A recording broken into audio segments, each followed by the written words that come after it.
Firma. 1 Reis, capítulo 19. Peço que você abra sua Bíblia comigo nesta passagem e farei a leitura do verso 1 ao verso 18. 1 Reis 19, 1 a 18. Está escrito assim: Acabe fez saber a Jezabel tudo quanto Elias havia feito e como matara todos os profetas à espada. Então Jezabel mandou um mensageiro a Elias a dizer-lhe: Façam-me os deuses como lhes aprouver. Se amanhã a estas horas não fizer eu a tua vida como fizeste a cada um deles. Temendo, pois, Elias levantou-se para salvar sua vida, se foi. E chegou a Berseba, que pertence a Judá, e ali deixou o seu moço. Ele mesmo, porém, se foi ao deserto, o caminho de um dia, e veio e se assentou debaixo de um zimbro, e pediu para si a morte, e disse: Basta, toma agora, ó Senhor, a minha alma, pois não sou melhor do que meus pais. Deitou-se e dormiu debaixo do zimbro. Eis que um anjo tocou e lhe disse: Levanta-te e come. Olhou ele e viu junto à cabeceira um pão cozido sobre pedras em brasa e uma botija de água. Comeu, bebeu e tornou a dormir. Voltou segunda vez o anjo do Senhor, tocou e lhe disse: Levanta-te e come, porque o caminho te será sobremodo longo. Levantou-se, pois, comeu e bebeu. E com a força daquela comida caminhou 40 dias e 40 noites até Horebe, o monte de Deus. Ali entrou numa caverna onde passou a noite. E eis que lhe veio a palavra do Senhor e lhe disse: Que fazes aqui, Elias? Ele respondeu: Tenho sido zeloso pelo Senhor Deus dos exércitos, porque os filhos de Israel deixaram a tua aliança, derribaram os teus altares e mataram os teus profetas à espada, e eu fiquei só e procuram tirar minha vida. Disse-lhe Deus: Sai e põe-te neste monte perante o Senhor. Eis que passava o Senhor, e um grande e forte vento fendia os montes e despedaçava as penhas diante do Senhor, porém o Senhor não estava no vento. Depois do vento um terremoto, mas o Senhor não estava no terremoto. Depois do terremoto um fogo, mas o Senhor não estava no fogo. E depois do fogo um cicio tranquilo e suave. Ouvindo Elias, envolveu o rosto no seu manto, e saindo, pôs-se à entrada da caverna. Eis que lhe veio uma voz e lhe disse: Que fazes aqui, Elias? Ele respondeu: Tenho sido em extremo zeloso pelo Senhor Deus dos exércitos, porque os filhos de Israel deixaram a tua aliança, derribaram os teus altares e mataram os teus profetas à espada, e eu fiquei só e procuram tirar minha vida. Disse-lhe o Senhor: Vai, volta o teu caminho para o deserto de Damasco, e em chegando lá unge Azael rei sobre a Síria, a Jeú filho de Ninsi ungirás rei sobre Israel, e também Eliseu, filho de Safate, de Abel-Meolá, ungirás profeta em teu lugar. Quem escapar à espada de Azael, Jeú matará. Quem escapar à espada de Jeú, Eliseu matará. Também conservei em Israel 7.000, todos os joelhos que não se dobraram a Baal, e toda a boca que não o beijou. Meus irmãos, cerca de 10% da população brasileira e mundial enfrenta o drama da depressão. Ela atinge pessoas de todos os estratos sociais, de todas as faixas etárias, de todos os credos religiosos. Nós vivemos hoje num mundo de tantas tensões, de tantas angústias. Vivemos uma crise gigantesca no contexto brasileiro, crise política, crise econômica, crise institucional, crise familiar, crise moral. E todas essas pressões avolumam os problemas da alma, atingem de cheio as nossas emoções. Alguém já disse, e com razão, que depressão é excesso de passado, estresse é excesso de presente, e ansiedade é excesso de futuro. Estamos vivendo uma sociedade marcada pelos transtornos mentais, por crise de ansiedade, por depressão profunda. Tanta gente até mesmo querendo desistir da vida. Eu tenho consciência de que o tema não é um tema de consenso. E eu explico. Talvez duas vertentes mais conhecidas no meio cristão em relação à depressão vem primeiramente de um grande evangelista que faz cruzadas para milhões de pessoas no mundo, de linha neopentecostal, chamado T.L. Osborne. Para T.L. Osborne, em suas obras, depressão é demônio. Então, para ele, quando uma pessoa está depressiva, ela está sob efeito de espíritos malignos. Ela está debaixo de uma opressão espiritual. E a pergunta é, pode ter essa origem? E a resposta é sim, pode ter. Quem já lidou com gente oriunda de ocultismo, sabe que tanta gente está com a alma machucada e ferida em virtude desses relacionamentos com espíritos malignos. Mas a outra vertente, talvez um outro lado, oposto a este primeiro, vem de um pensador cristão, de linha tradicional, diríamos nós um teólogo reformado, que todo pastor que passou por um seminário já leu suas obras. Jay Adams, maiormente na sua obra conhecida, Conselheiro Capaz, Manual do Conselheiro Cristão, onde ele diz que depressão é pecado. Então, quando uma pessoa está depressiva, ele entende que essa pessoa está em pecado. E a pergunta é possível que a depressão seja causada por pecado? Que o gatilho seja algum pecado não confessado? E a resposta é sim. É só você ler o Salmo 32, o Salmo 38, o Salmo 51. E você verá Davi vivendo um drama depressivo. O vigor dele secando, alagando o seu leito com as suas lágrimas, os ossos ardendo, a mão de Deus pesando sobre ele. Mas a grande questão é possível que um crente, nascido de novo, regenerado pelo Espírito, habitado pelo Espírito, cujo nome está escrito no livro da vida, possa enfrentar uma depressão? É possível isso? Que a resposta é um sonoro não. É possível que um crente verdadeiro, genuíno, lide com o drama da depressão. Eu estava pregando, pastor Denis, há alguns anos em Belo Horizonte, e tratava deste assunto. E aconteceu um fato inusitado, porque no nosso meio não é comum e nem é conveniente que alguém interrompa o pregador. Mas naquele dia uma jovem se levanta no auditório com o dedo em riste e disse: um absurdo o que o senhor está falando. Como é que um crente pode enfrentar depressão? Como é que uma pessoa cheia do Espírito Santo pode lidar com depressão? E eu voltei para ela e perguntei: então como é que um crente cheio do Espírito Santo pode ter miopia e precisa usar óculos? Como é que um crente cheio do Espírito Santo pode ter um problema cardíaco, um problema renal? Por que daqui para baixo é uma coisa, daqui para cima é outra?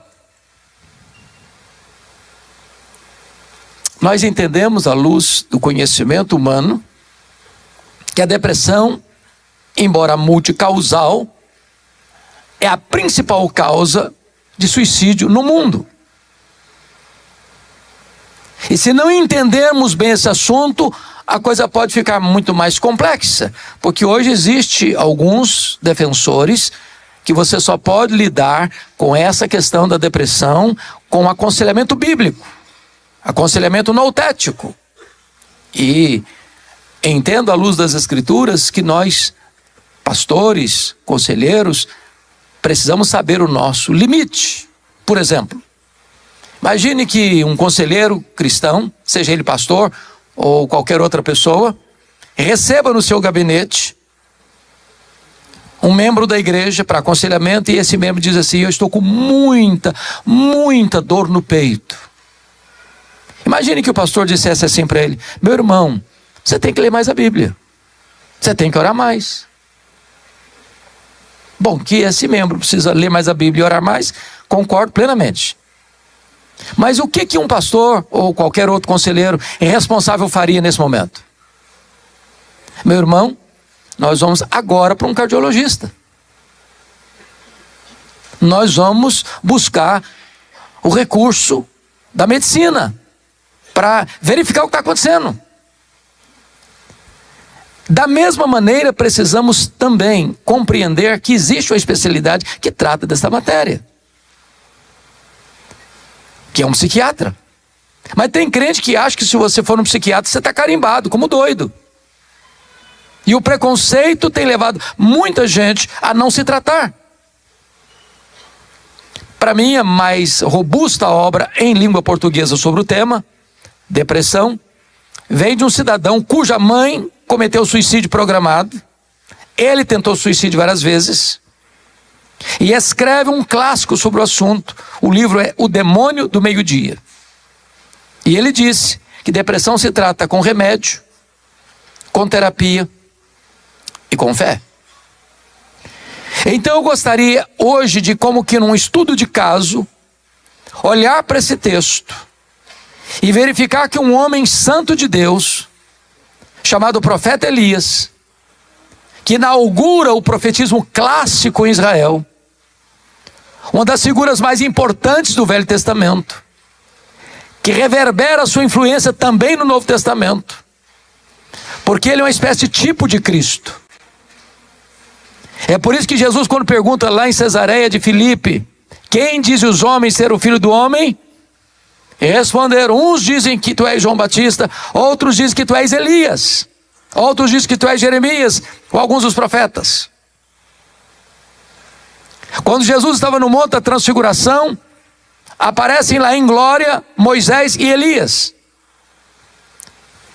E agora Elias, esse gigante de Deus, que havia tido vitórias retumbantes em Israel no período mais crítico da sua apostasia, na dinastia de Onri e de Acabe, está lidando com aquilo que nós chamaríamos hoje de uma depressão. O que é magnífico nas Escrituras é que Deus não esconde as fraquezas de seus heróis. Por isso a Bíblia diz que Elias era um homem semelhante a nós. Se você percebe à luz da Bíblia, o capítulo 18 deste livro de 1 Reis apresenta-nos Elias nas suas vitórias mais esplêndidas.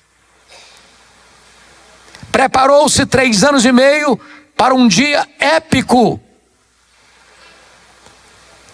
nas montanhas do Carmelo, quando ele confronta o rei Acabe, quando ele confronta a nação apóstata, quando ele confronta os 450 profetas de Baal e os 400 profetas de Azerá, e encontram uma vitória retumbante, só fogo caindo do céu e a nação gritando: só o Senhor é Deus, só o Senhor é Deus, só o Senhor é Deus. Ele afasta Baal do caminho, clama aos céus pelas chuvas restauradoras e elas descem. Elias é o grande herói nacional, é o grande gigante espiritual da nação. Mas no capítulo 19, logo em seguida, o escritor nos apresenta Elias no seu momento mais crítico, mais doloroso, no vale mais profundo da depressão. Como uma gangorra, lá em cima, agora lá embaixo. Então, dito isto, perdoe-me da introdução tão longa, eu gostaria de olhar 2 coisas. Primeiro, as causas da depressão de Elias. E em segundo lugar, nós vamos ver como é que Elias encontra cura para essa depressão. Vejamos então as causas. Em primeiro lugar, Veja você, versículos 1 a 3 comigo. Ele está depressivo porque ele está com um pensamento confuso. Notem vocês que Elias foi um homem que viveu a vida toda agindo dentro do plano de Deus. Deus o tira das montanhas de Gileade, do anonimato, de Tisbé, para ir ao palácio confrontar o pior rei da história de Israel, Acabe.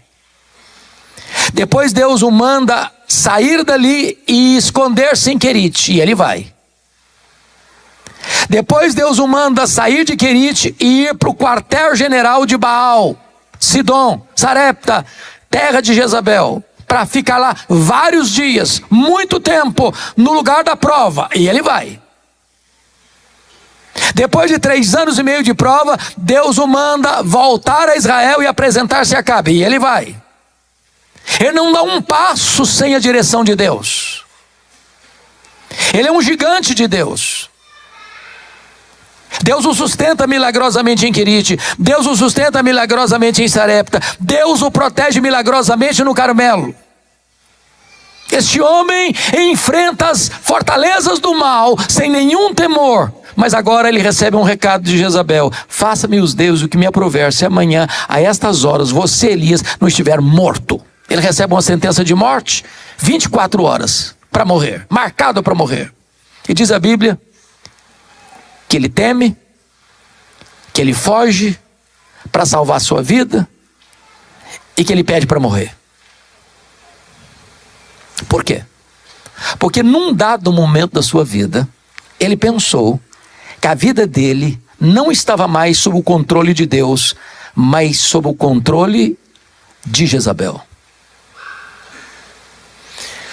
Todos nós corremos esse risco de tirar os olhos de Deus e colocar os nossos olhos numa pessoa, numa conjuntura política, numa conjuntura econômica, numa circunstância, numa situação. E toda vez que numa crise medonha você tira os olhos de Deus e põe os olhos em pessoas e põe os olhos nas circunstâncias, você também foge, você também teme, você acha que a vida já não faz mais sentido. É perder o foco.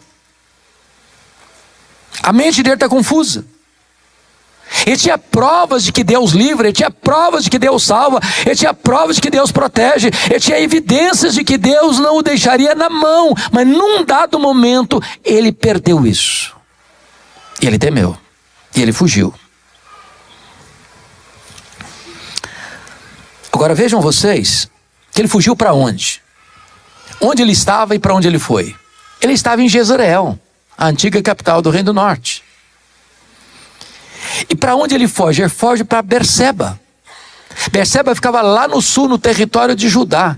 São 144 quilômetros a pé. Um cidadão anda, via de regra, 35 quilômetros por dia.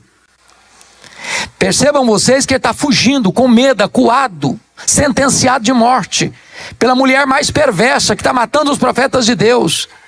Ele caminha praticamente 4 dias. E diz a Bíblia que ele chega ali, esgotado, deixa o seu moço, caminha mais um dia inteiro para dentro do deserto, sem comer, sem dormir, com a mente perturbada. E aí ele pede para si a morte: basta, chega, eu quero é morrer. Essa é a primeira causa da depressão, pensamento confuso. Segunda causa está no versículo 3. Temendo, pois, Elias levantou-se para salvar sua vida, se foi até Berseba. É o medo. Meus irmãos, o medo é mais do que um sentimento, o medo é um espírito. O apóstolo Paulo, escrevendo a Timóteo, na segunda carta, capítulo 1, versículo 7, diz que Deus não nos deu espírito de medo. O medo congela o sangue em nossas veias. O medo paralisa os nossos movimentos. O medo embaça os nossos olhos. O medo enfraquece a nossa fé. O medo nos impede de crer, de confiar. É por isso que a Bíblia diz que o amor lança fora todo medo. Talvez você está aqui hoje e está assaltado pelo medo. Medo do que vai acontecer com o Brasil. Medo do que vai acontecer no futuro.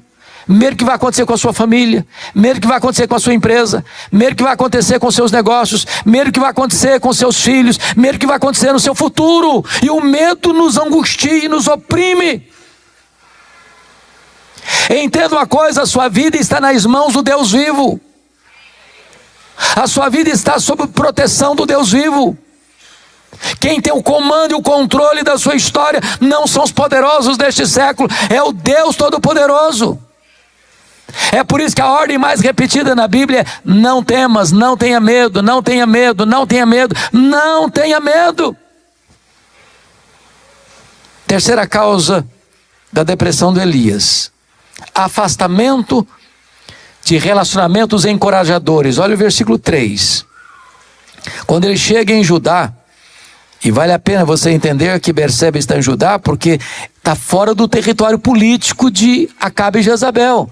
Ele atravessou a fronteira, tem que entregar o passaporte lá na alfândega. Ele está saindo do reduto político da mulher que o persegue.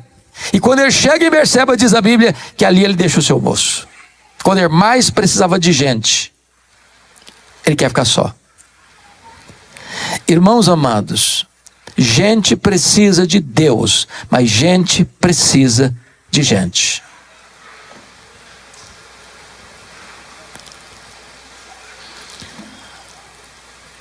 Preste atenção nisso, a depressão nos prega essa peça. Quando mais você precisa de companhia, você quer ficar num quarto escuro sozinho. O que eu quero dizer para você hoje é o seguinte: todos nós precisamos de companhias importantes, de um amigo. Não estou falando de colega, de um amigo. Amigo é aquela pessoa para quem você abre o coração, divide as cargas, reparte as dores, sem medo dele puxar o seu tapete ou apunhalar você pelas costas. Amigo é aquele que chega quando os outros já foram embora. Amigo é aquele que confronta você em particular e defende você em público. Amigo é aquele que você liga e diz: corre para cá, eu preciso de você perto de mim. Como Paulo diz para Timóteo: procura vir ter comigo depressa. Venha a sua inverno, eu preciso de você. Então eu pergunto a você nesta noite: quem são os seus amigos? Com quem você abre o coração? Para quem você expõe as dores da sua alma? Às vezes, irmãos, nós ficamos entupidos e não abrimos o coração, porque não confiamos, porque não temos esse amigo. Uma das coisas para mim mais dolorosas nesses últimos tempos, professor Wilson, é a quantidade de líderes, de pastores que têm cometido suicídio. E a pergunta que eu faço sempre é: meu Deus, por que ele não encontrou sequer um amigo para abrir o coração, para pedir ajuda? Elias enfrenta uma depressão porque na hora que ele mais precisava de companhia, ele ficou só. Quarta causa da depressão do Elias: esgotamento físico e emocional. Versículo 4. Ele mesmo, porém, se foi ao deserto, caminho de um dia, e veio e se assentou debaixo de um zimbro e pediu para si a morte. Então entendamos esse aspecto aqui, irmãos. O camarada está saindo de Jezreel, andando numa região desertificada, 144 quilômetros a pé, debaixo de pressão, debaixo de ameaça de morte. Depois ele deixa o seu moço, caminha mais um dia pelo deserto. E não é um deserto de areias fininhas como o trigo, não. É um deserto de montanhas altaneiras, de vales profundos, de pedregulhos, de perigos e ameaças, todo momento. Quando ele chega nesse local do deserto, ele se deita debaixo de um zimbro e ele está com a alma perturbada, ele está com as emoções esfalfadas, ele está completamente esmagado debaixo do tacão cruel de muita pressão. E ele não dorme numa cama macia, com lençóis de fios egípcios, com travesseiro de pena de ganso, não. Ele está atordoado, ele está atormentado, ele está tanque vazio, ele está andando na reserva. Quanta gente assim hoje, irmãos, andando na reserva, de tanque vazio. num esgotamento físico e emocional. Alguns chegando a burnout,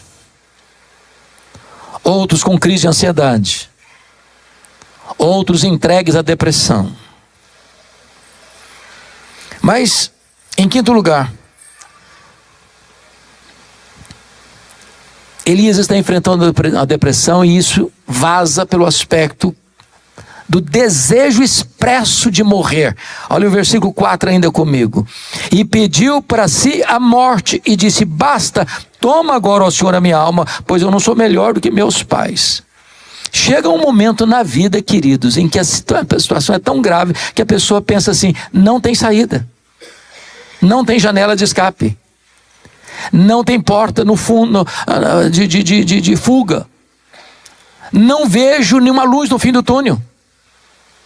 E não foi só Elias que pensou assim, não. Se você ler sua Bíblia, Moisés quis morrer também, Jó quis morrer também, Jonas quis morrer também. O apóstolo Paulo chega a dizer que chegou um momento na sua vida em Éfeso que ele se desesperou da própria vida. Agora preste atenção aqui. Eu tive a oportunidade de escrever um livro sobre suicídio, causas, mitos e prevenção. Aí eu percebi que o título assustava as pessoas, porque você está numa banca, a pessoa chega e compra um livro sobre suicídio, parece que rotula a pessoa. Então tivemos que mudar o título do livro. Não desista de você. Quando uma pessoa, enfrentando uma crise, diz: eu quero morrer, na verdade ela não quer morrer. Isso é um grito, isso é um pedido de socorro. E precisamos ouvir esse pedido, porque um dos mitos do suicídio é este: cachorro que late não morde. Em outras palavras, quem fala que vai se matar nunca vai fazer isso. Mito: 80% das pessoas que desesperadas tiraram a própria vida deram fortes sinais. Ninguém ouviu os sinais, ninguém leu as placas.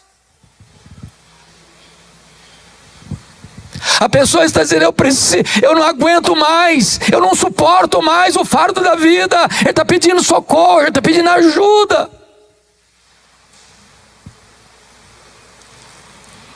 Mas finalmente, a sexta e última causa é a autopiedade. O verso 4b, ele quer morrer. Ele dá o diagnóstico do problema, ele aplica a sentença, e ele quer coisa rápida. Pediu para si a morte e disse: basta, toma agora, eu quero morrer, não é amanhã não, é hoje. Não quero mais viver, chega, não aguento mais. Qual a causa que ele levanta? Autopiedade. Eu não sou melhor do que meus pais. Quem disse para ele que ele era melhor que os seus pais? De onde ele tirou essa informação? A autopiedade engana você. A autopiedade mente para você. A autopiedade leva você a pensar que você é mais do que você é. Não, você não pode se entregar à autopiedade. Ela vai agravar o seu problema. Ela vai intensificar a sua dor. Ela vai levar você ainda mais para o buraco existencial e emocional. Essas foram as causas da depressão do Elias. Como é que ele saiu dela? Qual foi o remédio de Deus? Qual foi a cura divina para ele? E eu gostaria aqui então de elencar para você qual foi o tratamento de Deus para ele. Primeiramente, confira aí o versículo 5 comigo. Deitou-se e dormiu debaixo do zimbro. Volto a dizer que esse sono não é um sono tranquilo. Você está falando de um homem que está andando a pé praticamente uma semana, sem comer, sem beber, sem dormir, debaixo de pressão, debaixo de ameaça, marcado para morrer. E diz o texto que eis que um anjo o tocou e lhe disse: levanta-te e come. Primeiro remédio que Deus aplica é um toque sobrenatural. Um toque sobrenatural. Um homem que acha que não vale mais a pena viver ou não quer mais viver. Uma pessoa que está com autopiedade, uma pessoa que está tendo dó dela mesma, pena dela mesma, comiseração dela mesma. Um anjo é escalado por Deus para ir lá no deserto e tocá-lo. Isso é um mimo da graça de Deus. Isso é dizer para esse homem: você tem valor, você é importante, eu sei quem é você, eu quero tocar você com um toque de amor, com um toque de graça, com um toque de restauração. Eu quero que você entenda quão importante você é. É a mesma experiência de Agar, vocês lembram disso? Quando um dia Sara diz para Abraão: despede essa escrava, porque o filho dessa escrava não será herdeiro com Isaac, meu filho. E agora Agar não tem mais nome. Agora ele é um ser indefinido da história. Ela serviu no passado, agora não serve mais. O filho dela também não tem nome. Agora ela é despedida, vazia, sem herança, sem nome, sem valor. Agora ela é descartada. E ela sai para o deserto errante, porque deserto não tem estrada, é errante mesmo. A ponto de acabar toda a provisão para ela. Não tem mais água no odre, não tem mais pão na sacola. E agora o filho dela está sentenciado à morte. E ela deixa o filho debaixo de um arbusto do deserto, se afasta, e a única voz que ela consegue proferir no deserto é um choro doído. Mas nessa hora que ela pensou que era o fim, uma voz do anjo do Senhor: Agar, que tens, Agar?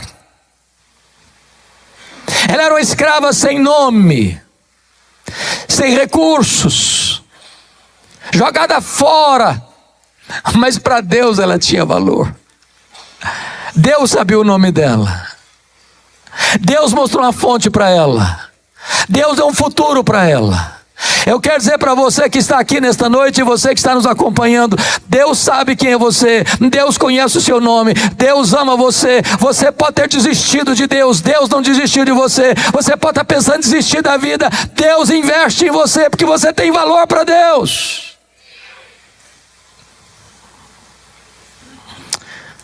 Segundo remédio para a cura do Elias: cardápio especial. Olha o versículo 5. Deitou e dormiu debaixo do zimbro, eis que um anjo tocou e lhe disse: levanta-te e come. Versículo 6. Olhou ele e viu junto à cabeceira um pão cozido sobre pedras em brasa e uma botija d'água. Comeu, bebeu e tornou a dormir. Amados irmãos, sabe o que Deus está falando com esse camarada que está querendo morrer, está esgotado emocional e fisicamente? Filho, levanta aí, porque eu preparei uma refeição especial para você. Tem muito tempo que você não tem uma refeição boa. Então eu montei uma padaria do céu aqui e preparei um pão quentinho para você. E você está precisando de comer uma refeição caprichada. Deus está dizendo: olha, eu quero que você cuide do seu corpo. Você está esgotado emocionalmente, você está fraco fisicamente. Eu quero você forte. Quero você cuidando de você mesmo. Então levanta e come. Tem gente que está precisando de uma boa refeição. Tem gente que precisa parar para saber que Deus prepara a mesa no deserto. De você levantar e comer gostosamente. Saber que Deus é o seu provedor. Deus sabe cuidar de você. O terceiro remédio que Deus dá para ele, está em seguida aí, é sonoterapia. Comeu, bebeu e tornou a dormir. Irmãos, o sono é tão importante porque ele clareia a mente, desanuvia a alma, desembaça a visão. Tem gente que não consegue dormir mais tranquilo, vira de um lado para o outro na cama, parece que tem espinho no colchão, parece que tem pedra no travesseiro. A noite passa e ele não descansa. E Deus está dizendo para esse camarada que está fugindo com medo, acuado: ameaçado de morte, sentenciado para morrer. Meu filho, você precisa comer e dormir, você precisa de cardápio e de sono, você precisa cuidar da sua mente, você precisa cuidar do seu corpo, você precisa cuidar das suas emoções, e eu estou aqui porque eu importo-me com você, e eu estou sendo seu terapeuta, eu estou sendo seu médico, eu estou sendo aquele que vai curar o seu físico e as suas emoções, eu vou cuidar da restauração da sua alma.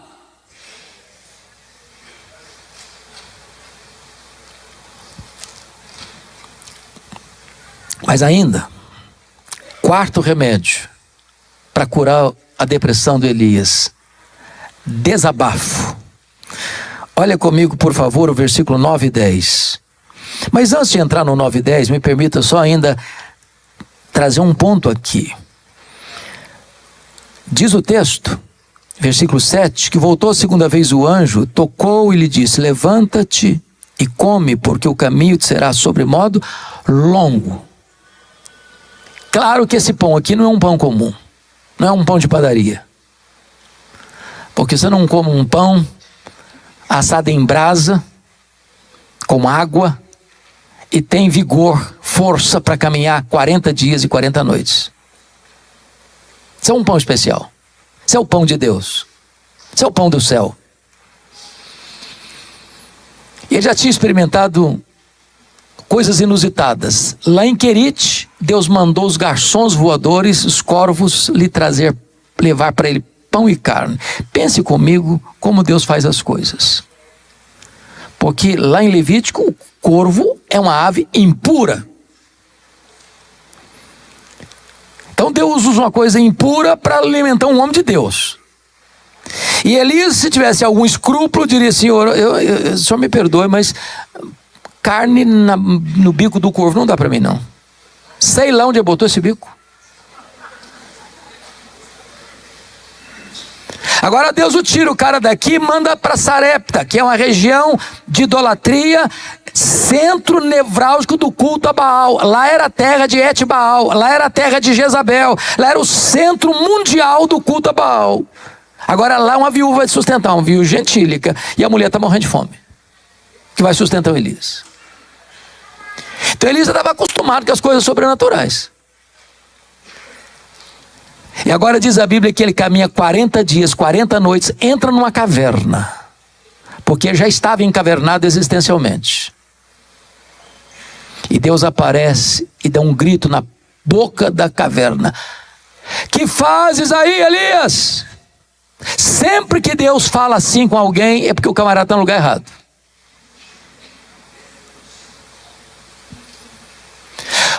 Por que Deus faz isso? Deus está dizendo para esse camarada: vem cá, filho, abre a caixa da ferramenta, abre essa câmara de horror, põe para fora tudo aquilo que está sufocando você, pesando em sua alma, atormentando a sua mente, estressando o seu corpo. Irmãos amados, o desabafo é um santo remédio. Me permita ilustrar isso. Vocês se lembram de Jacó? O Jacó saiu de casa fugido. Seu irmão estava sentenciando de morte o Esaú. Ele vai para Padã Arã, fica lá 20 anos. E sai de lá 20 anos depois, fugir de novo. Saiu fugir de casa por causa do irmão. Sai fugido de Padã Arã por causa do sogro. O sogro tinha mudado o salário dele 10 vezes. Usado todos os artifícios. Ele enganou o irmão, agora está sendo enganado pelo sogro. E aí o sogro vai no encalço dele no deserto. Alcança-o no terceiro dia. E num momento daquele confronto, o Jacó destampa a alma, despeja todas as angústias que ele tinha vivido durante 20 anos. Aquilo foi uma cura. Aquilo foi uma terapia. Tem muita gente entupida, sufocada, precisando de destramelar a alma, abrir o coração e dizer: está doendo.